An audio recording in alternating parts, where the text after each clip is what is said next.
Hey everyone, thanks for tuning in to the Grow Wire podcast. I'm your host, Fritz Nelson, and I'm joined as always by Kendall Fisher, producer and host of the Grow Wire show.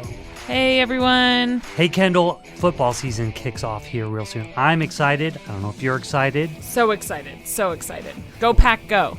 Ooh, all right.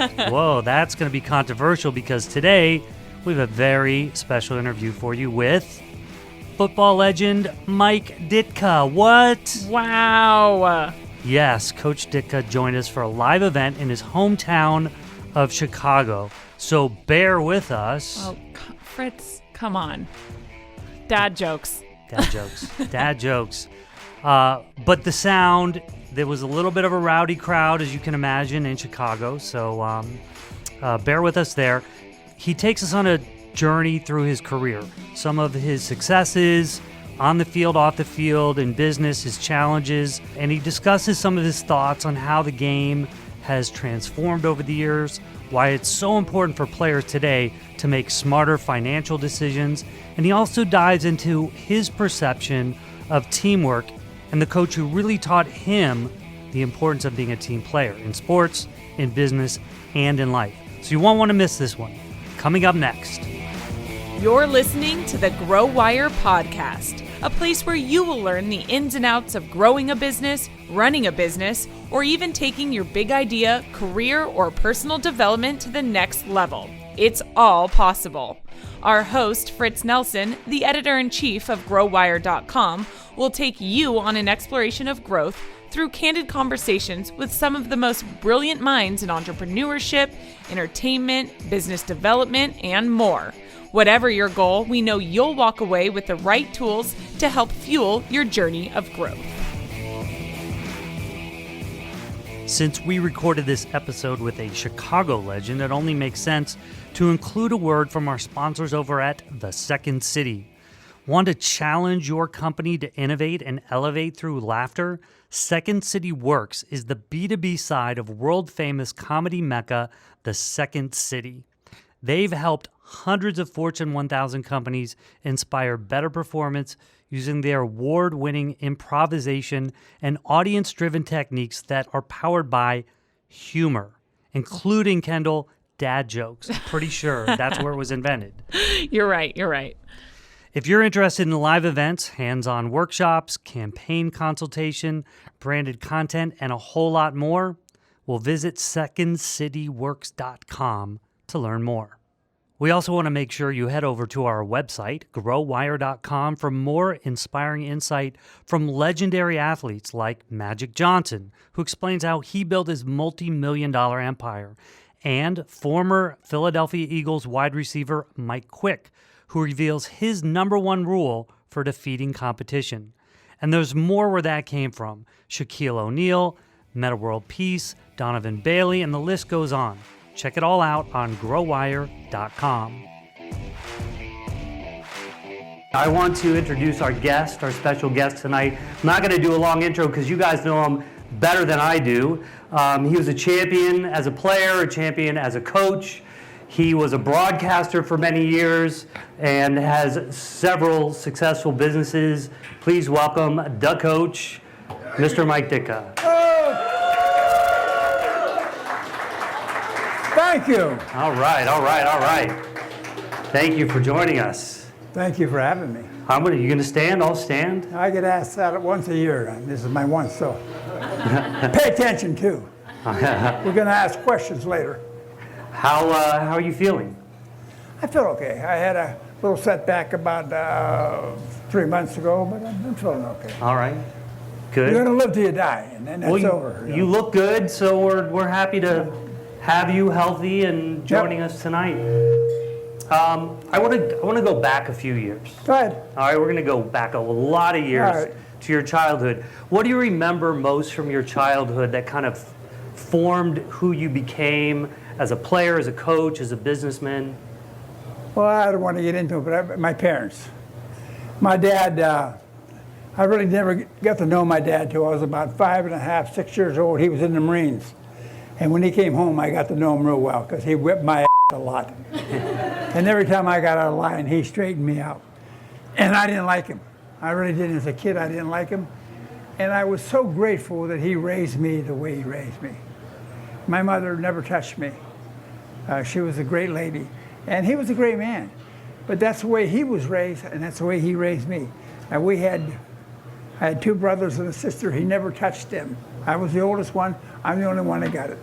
So, and you know what? I think it made me a better person. I learned some things from it, and I grew up as somebody who I tried to achieve in everything. When I was playing Little League baseball, when I was playing Pony League baseball, or high school football, or grade school football at a Catholic grade school, I was not a big guy, I was small. So I mean, I was always the smallest guy on the team, so I got my ass kicked a lot, but I learned. I had a great high school coach that encouraged me because I was going to quit football. I mean, I was 5'7", 135 pounds my sophomore year in high school. Come on. And I was getting killed. I mean, they were running over me left and right.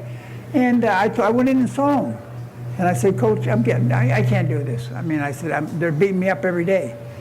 He said, well, you know what? He said, Mike, he said, stay with it. He said, you're going to get bigger. Well, that was my sophomore year. My junior year, I did get bigger. I got up to about 6 foot, 165 pounds. And I started on the WPIL AAA, which is the biggest in Pennsylvania, state championship team in 1955. Not because I was a good player. I was okay. But because he believed in me. He stayed with me after practice. I can't tell you how many days. And I blocked, the old Crowther machine, you block it. He taught me how to block, taught me how to run the routes. He was an old Dutchman, and he was probably the most important guy in my life outside of my parents. So you went to Pitt, but you were a 3-sport athlete. And over the years, I mean, we've had some, Allen Iverson comes to mind, he's a great football and basketball player, Julius Peppers, of course, Bo Jackson and people like that. But what made it so you could play 3 sports, and what's different today that people don't do that? Well, I don't think people want to do that, really. I think you're gonna specialize in being one of the sports. I just know. When I was a kid, I grew up. When it was in the fall, we'd play football, then we'd play basketball, and then we'd play baseball. That's what we did. Whatever the season was, we played. So that's all I knew. So that's what I did in college. My claim to fame in basketball, this is the truth. My sophomore year, I was about the 8th guy on the team. I was about the 3rd substitute. And we had 2 kids from West Virginia on our team, and we were playing West Virginia.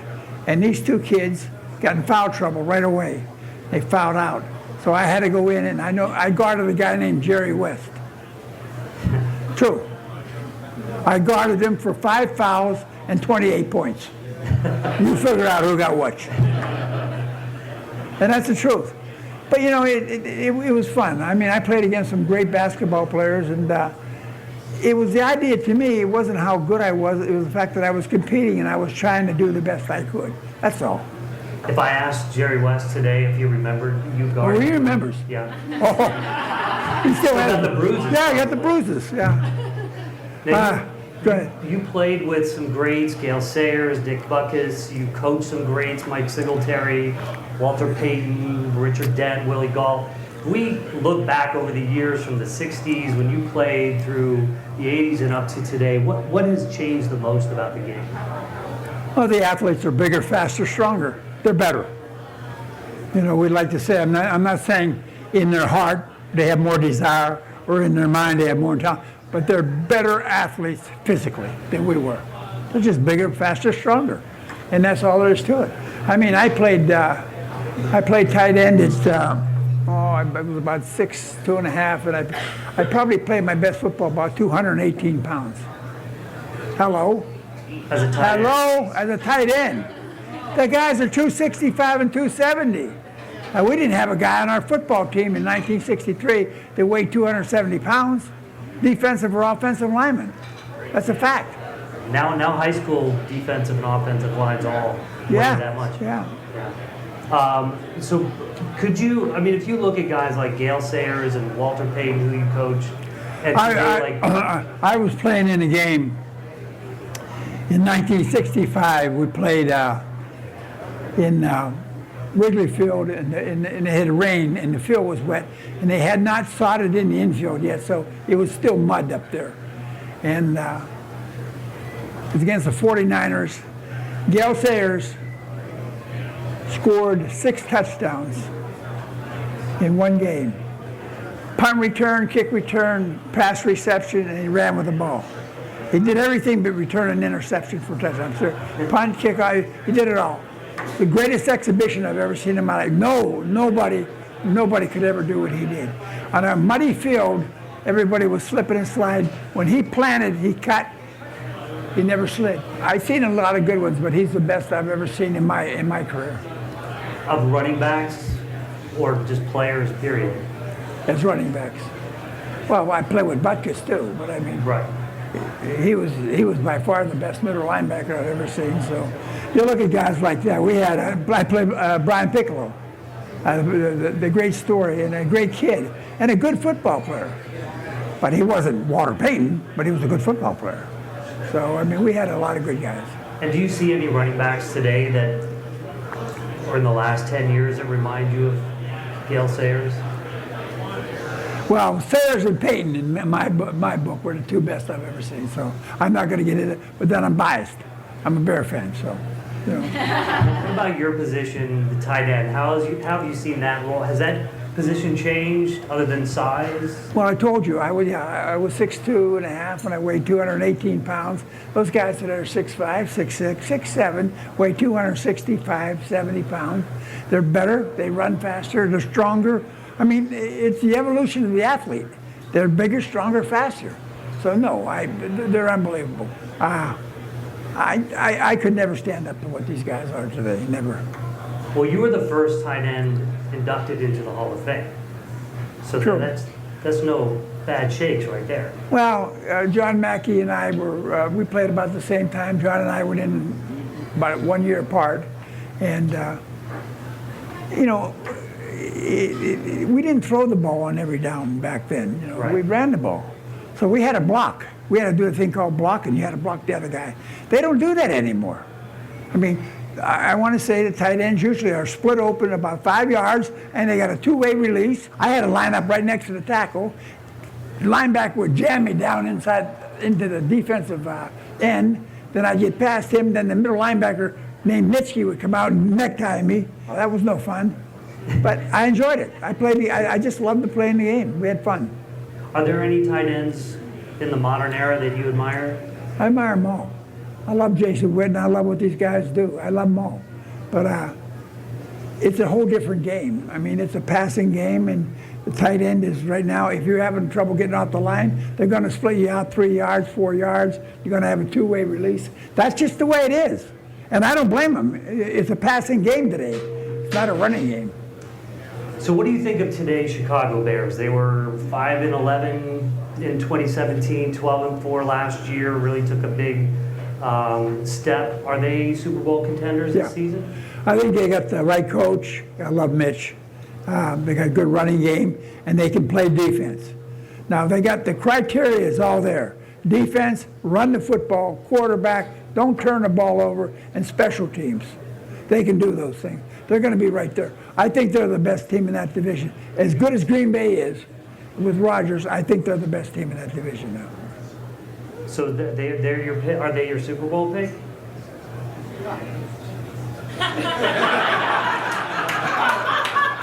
Oh, yeah. And they let these darts up here. So maybe you want to throw one at me for asking that question. I think when you got to look at what you got to do. You come into the season, everybody wants to go to the Super Bowl. You want to be, but you got to win your division.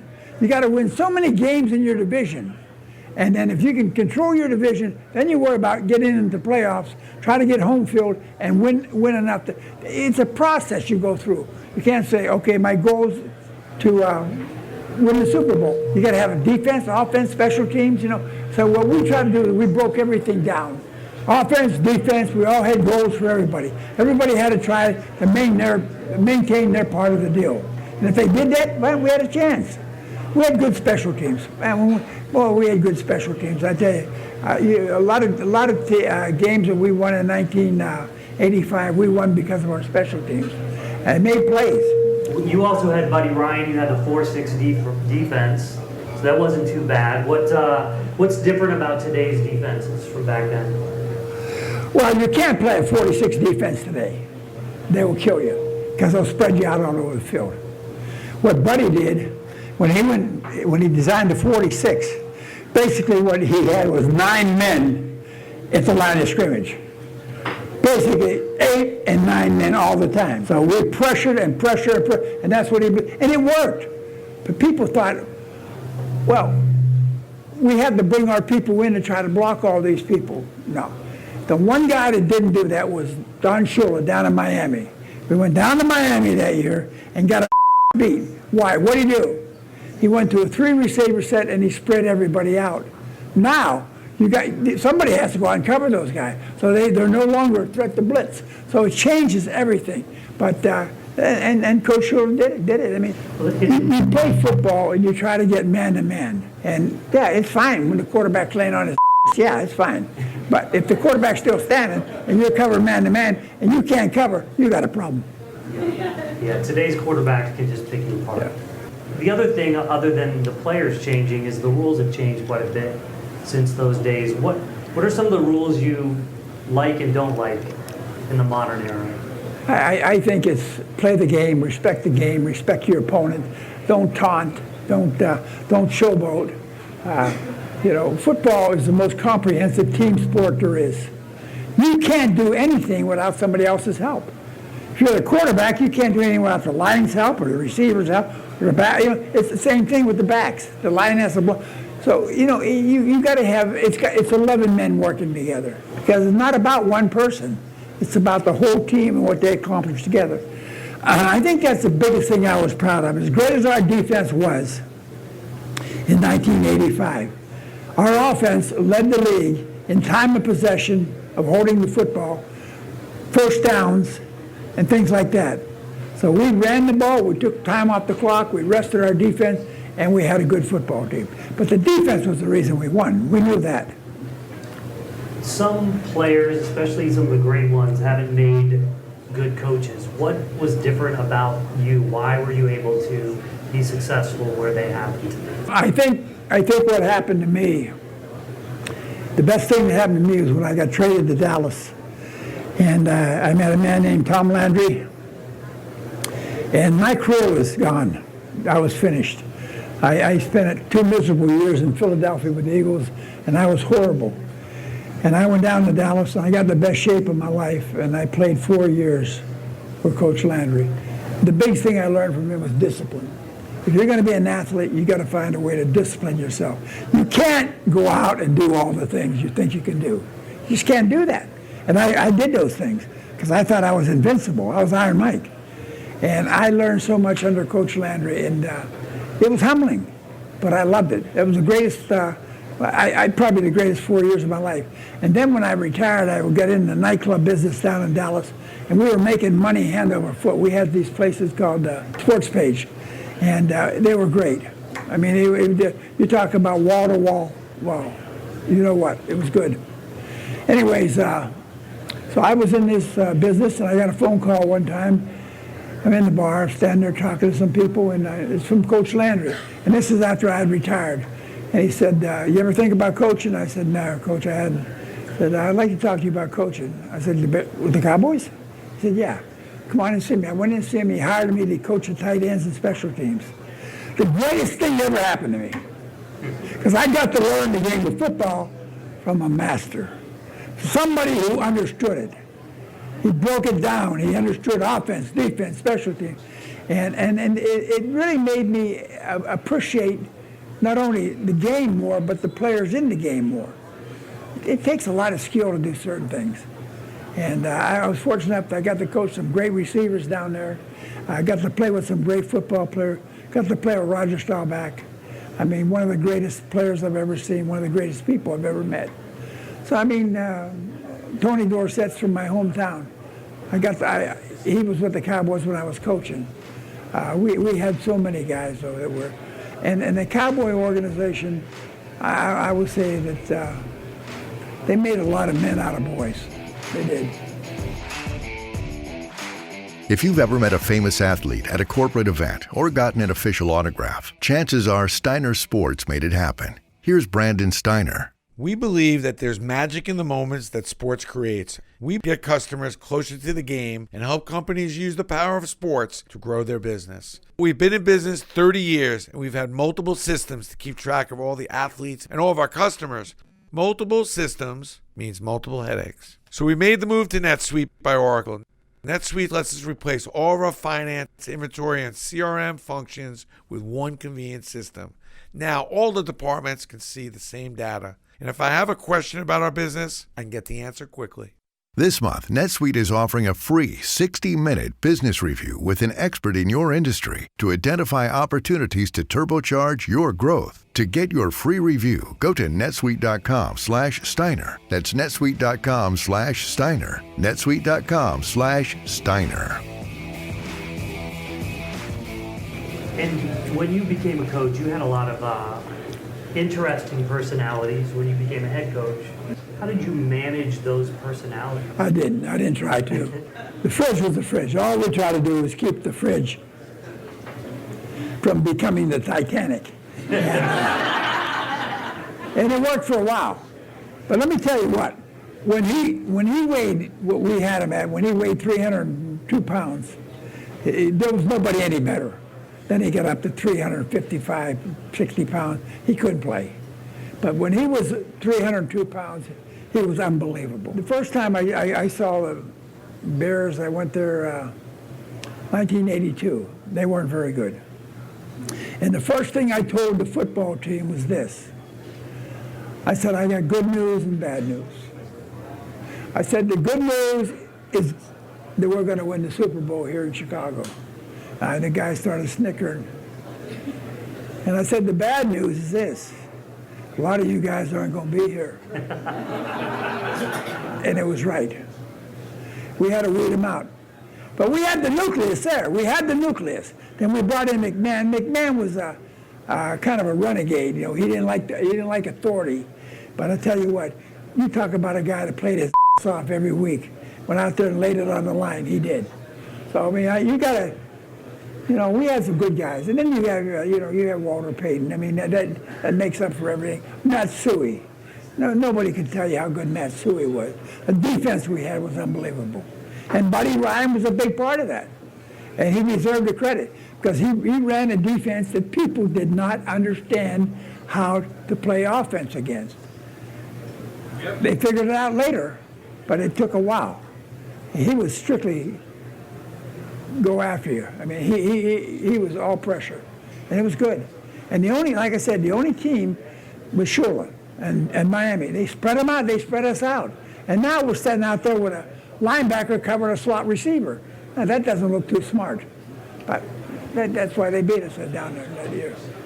What coaches from today do you admire? We have everybody from Bill Belichick, who kind of bit old school, to Sean McVay in the last Super Bowl.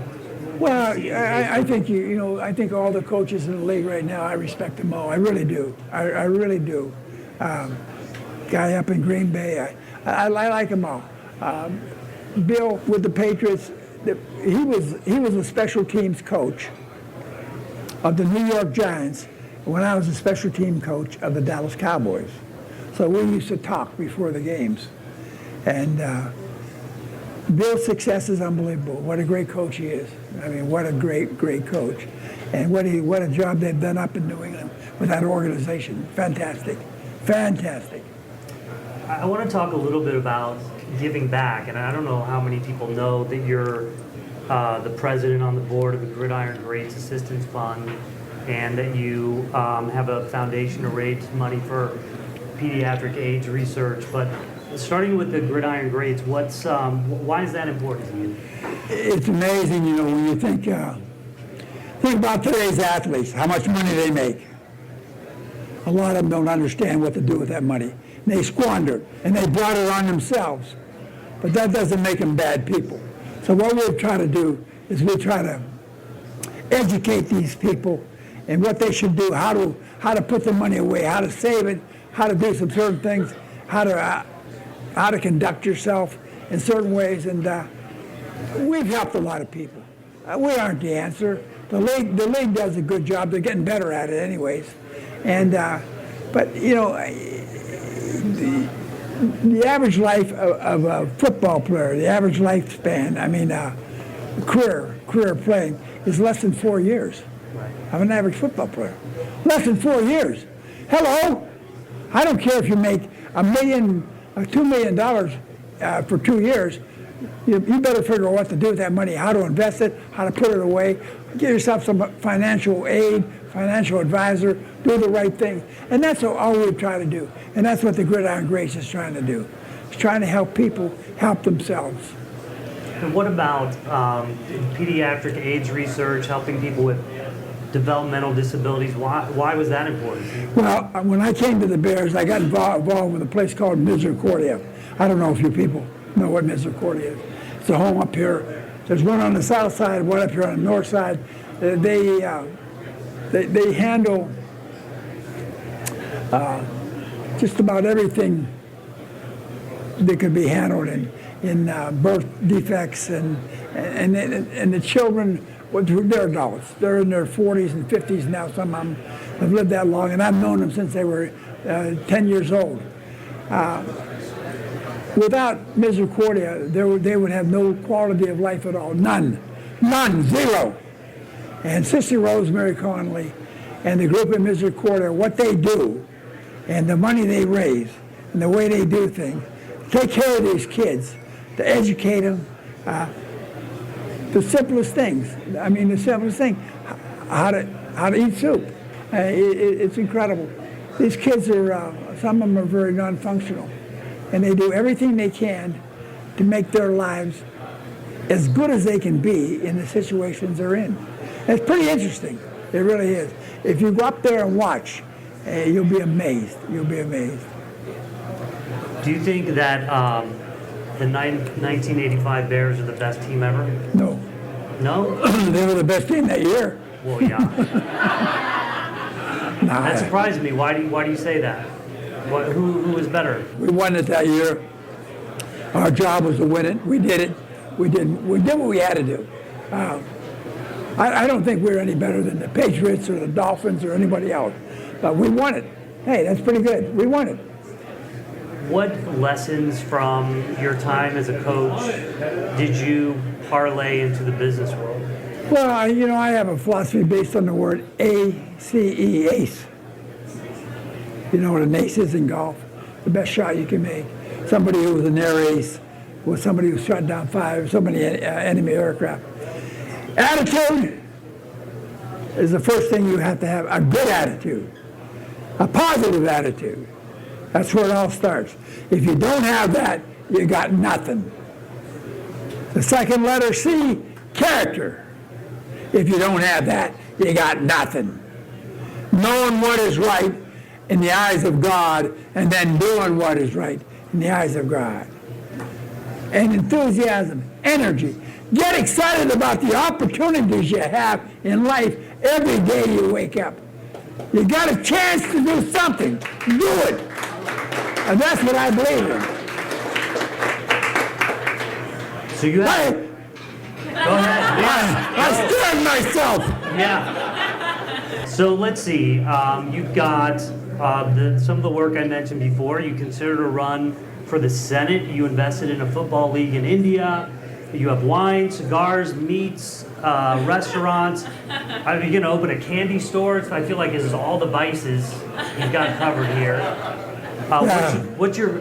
There's a question here. What's your favorite menu on the Untitled Ditka's? Well, our steaks are great, but I eat a lot of fish. I do. So I like the Chilean sea bass. But I eat a lot of fish. I really do. I like fish. But I kind of get off the meat thing anymore. I don't do that like I used to. Well, I went there last night, and I had the steak. Steaks are good. It was really good, really good. Steaks are good. Brussels sprouts, I did that for show. Yeah.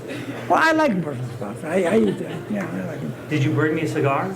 Mine, I've had seen the glory. of the coming of the Lord. But it's not a Ditka, it's a Davidoff.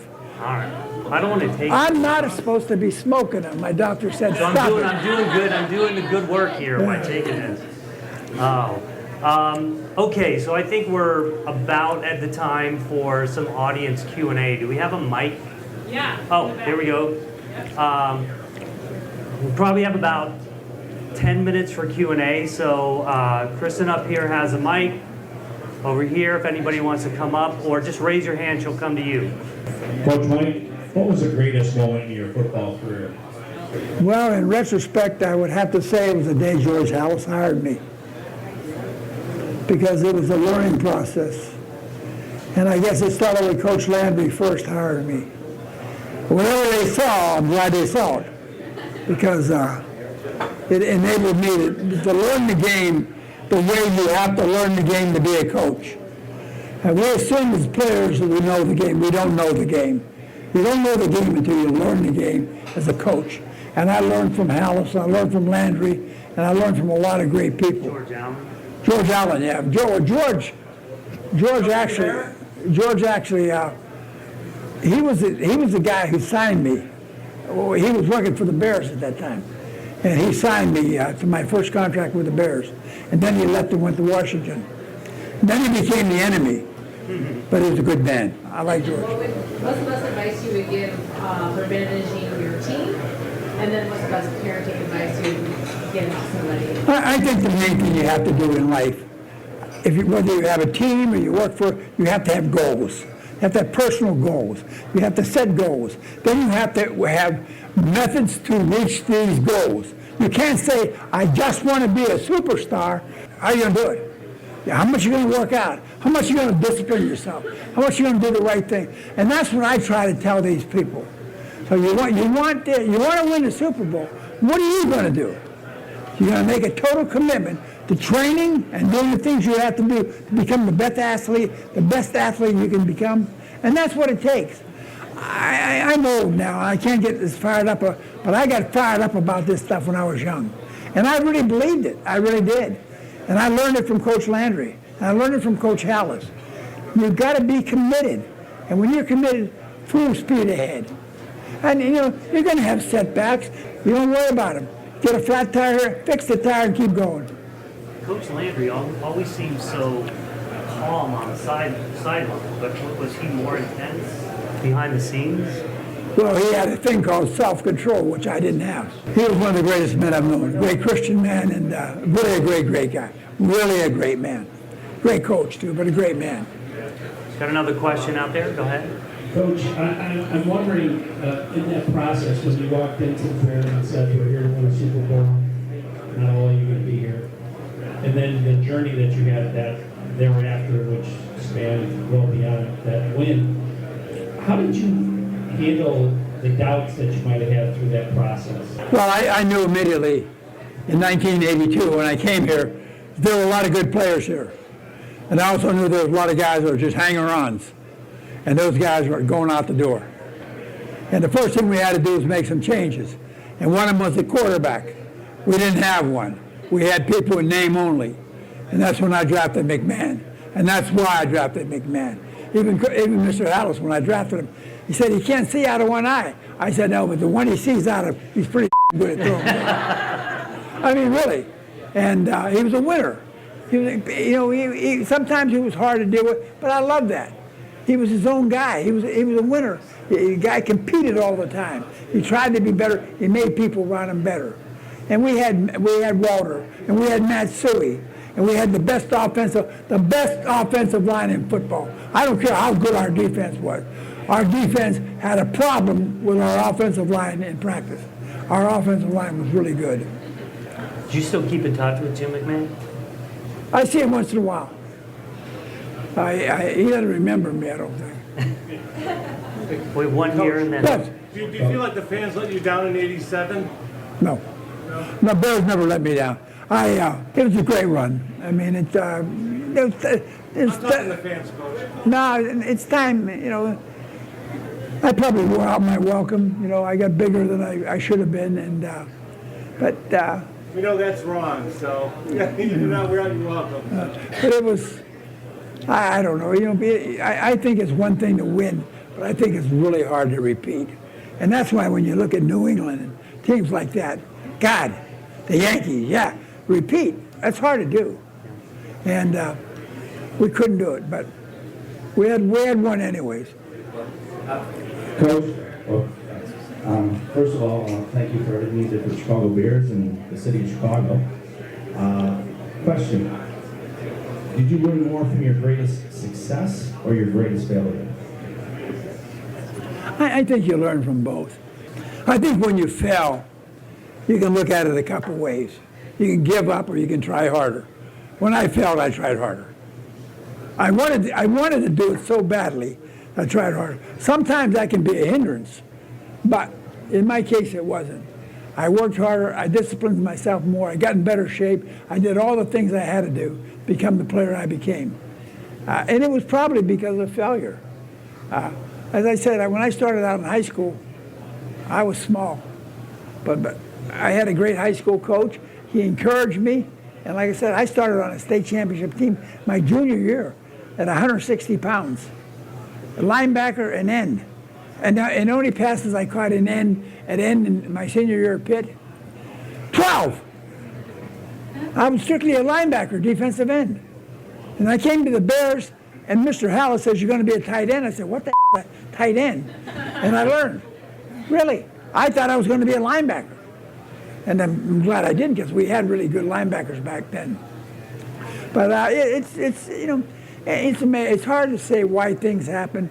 But God places people in your life like he places you in other people's lives to make a difference.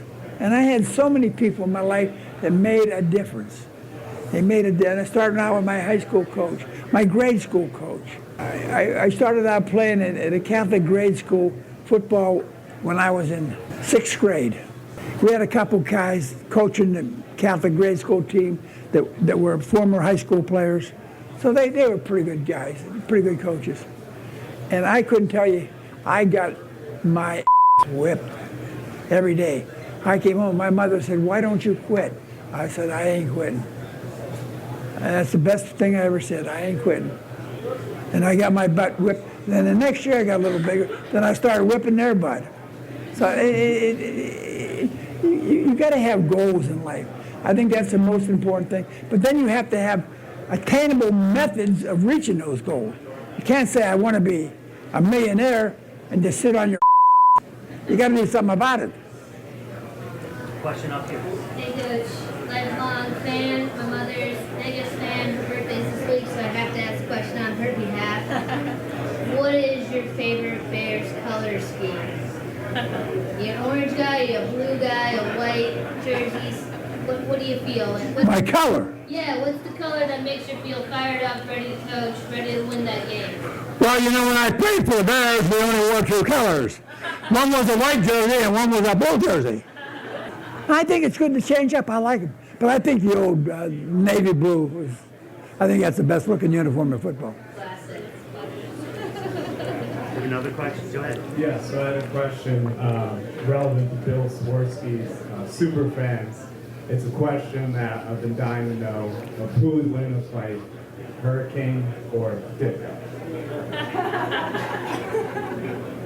How dare you? You gotta see the skit. From Saturday Night Live. A lot of people had a lot of fun with that stuff, but believe me, I'm no match for a hurricane, and actually I'm no match for a long-winded talker either. So, no, I tried to make what I did important in my life, and I really have. When I was coaching the Bears, I thought that was the most important job in the world, more important than being president or anything else. And now that I'm not, I understand. But it was important, and we got it done. We probably should have got it done more than once, but we got it done. So I mean, I can't apologize for that. Okay, hi, Coach. I wanted to know, when you hear the Super Bowl shuffle, do you get happy? Does it excite you? Enjoy Let me tell you what happened. I was in the office one day, And a couple of my players came in and they said, Coach, we want to make a video, music video. I said, sure, no problem. That was the year we were going to the Super Bowl. And so I didn't think anything of it. So they made it, and it was called the Super Bowl Shuffle. And when I saw it, everybody said, well, doesn't that you off? I said, no. If you don't think you're going to the Super Bowl, you ain't going to the Super Bowl. And I was glad they thought it, because they did it. They earned it. And I thought, I looked at it and I thought, are these guys nuts? First of all, they can't sing. And then, I'm saying, you know what, this is great. This is great. I was glad to see it. And I enjoyed it. I really did. Some truly inspiring words there from Coach Ditka. We had so much fun. It was such a great audience and a great environment. And it got us all pumped up for the upcoming football season. Thank you so much to Mike Ditka for joining us on this episode of the Grow Wire podcast. I also want to thank our producer, Kendall Fisher. Thank you, Kendall. Thank you for having me. And all of you for tuning in. Don't forget to rate, review, and subscribe. See ya. You just listened to the Grow Wire podcast with host Fritz Nelson. Make sure to keep tuning in for more episodes full of tips, tools, stories, and strategies to help take your personal and professional growth to the next level. Until next time.